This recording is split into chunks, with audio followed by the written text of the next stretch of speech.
Shalom, welcome to Gibeon Church. Di sini bukan tempat untuk orang yang sempurna, tapi tempat di mana kita semua disempurnakan oleh kuasa Injil dan kasih karunia di dalam Yesus Kristus. Kita akan bersama-sama merenungkan katekismus. Minggu ini masuk dalam pertanyaan yang ke-33. Saya akan membacakan pertanyaannya, lalu kita bersama-sama membaca jawaban dan pembacaan ayatnya. Pertanyaan 33. Dapatkah seorang memenuhi hukum Allah dengan sempurna?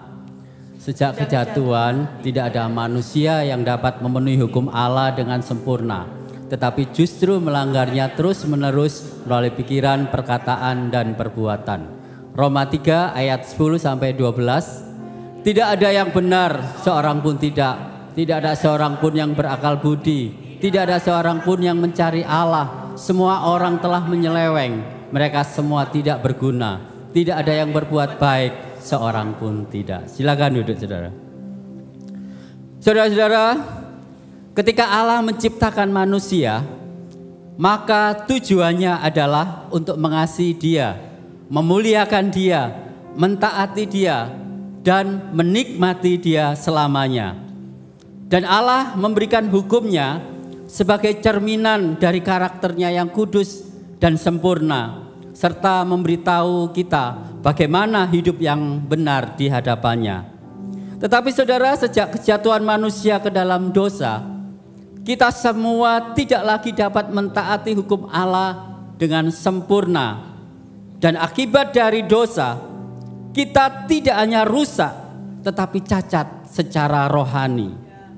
Saudara, kita tidak hanya lemah, tetapi kehilangan kapasitas untuk memenuhi hukum Tuhan dan memuliakannya. Dan saudara, dalam keadaan cacat rohani ini, bukan saja tidak dapat menaati hukum Tuhan dengan perkataan dan perbuatan, tetapi juga di dalam pikiran, sikap, dan motivasi kita. Saudara, kita sering berpikir bahwa ketaatan itu hanya soal perilaku luar, padahal ketaatan sejati dimulai dari hati.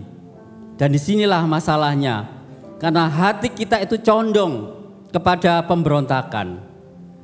John Calvin menggambarkan hati manusia itu seperti pabrik berhala yang selalu memproduksi hal-hal baru untuk kita sembah selain Allah.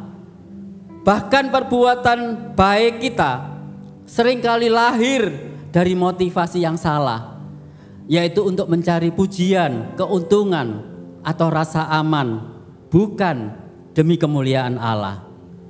Dan kita terus jatuh dalam keberdosaan kita, sekalipun kita telah berusaha sekuat tenaga.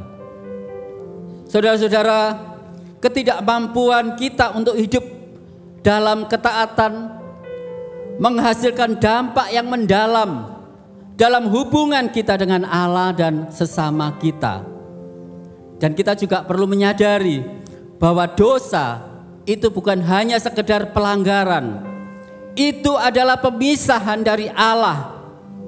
Dan kehidupan dalam dosa menyebabkan penderitaan, konflik, dan ketidakharmonisan di dalam hubungan kita.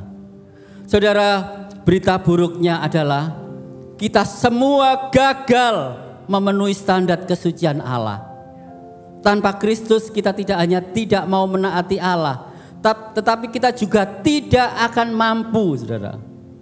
Tetapi berita baiknya adalah, meskipun kita tidak dapat memenuhi hukum Allah dengan sempurna, tetapi ada satu pribadi yang sudah memenuhi hukum itu dengan sempurna untuk kita.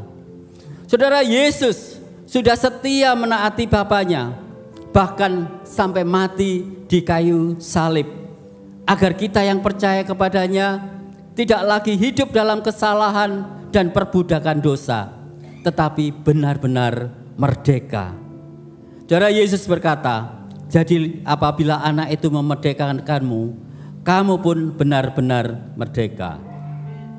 Saudara-saudara, kita meraih harapan dan penyelamatan hanya melalui karya penebusan Kristus di kayu salib. Kristus datang ke dunia ini mengorbankan dirinya dan bangkit dari kematian untuk memberikan pengampunan dosa dan kesempatan bagi kita untuk diterima Allah. Dan di dalam Dia kita menemukan harapan dan damai sejahtera. Saudara, kita juga diberikan Roh Kudus yang tinggal di dalam kita, sehingga kita tidak pernah sendirian di dalam perjalanan hidup kita. Dan Roh Kudus yang tinggal di dalam kita sekarang mengubah hati kita dari dalam keluar. Dia memampukan kita untuk mulai menaati Allah, bukan demi menyelamatkan diri, tetapi karena kita sudah diselamatkan. Dan setiap kali kita gagal, kita akan diingatkan untuk kembali kepada salib, mengaku dosa, dan percaya bahwa pengampunan Kristus itu sudah cukup.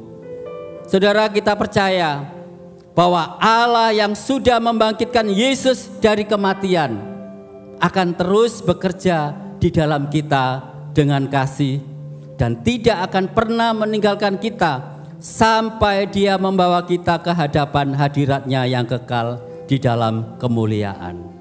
Dan saudara-saudara, di sana kita pada akhirnya dapat dengan bebas, merdeka, dan sempurna menaati Dia yang sudah menciptakan dan menebus kita. Amin. Mari kita sama-sama bangkit berdiri. Saudara, saya memberikan kesempatan untuk kita bersama-sama masuk di dalam doa pertobatan. Saudara, kita perlu bertobat karena hati kita cenderung memberontak dan mencari kepuasan diri.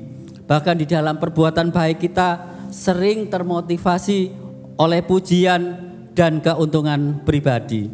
Sebab itu mari kita merendahkan diri, mengaku dosa dan bersandar hanya pada karya penebusan Kristus, serta biarlah Roh Kudus itu terus memampukan kita untuk bisa hidup di dalam ketaatan yang sejati.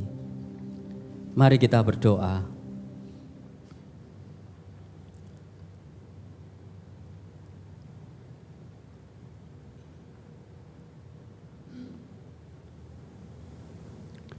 Tuhan, saat ini kami datang dengan segala kerendahan hati kami.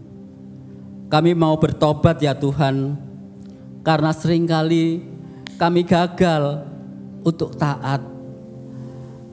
Kami lebih sering mengasihi diri kami sendiri daripada kami mengasihi Engkau dan sesama kami.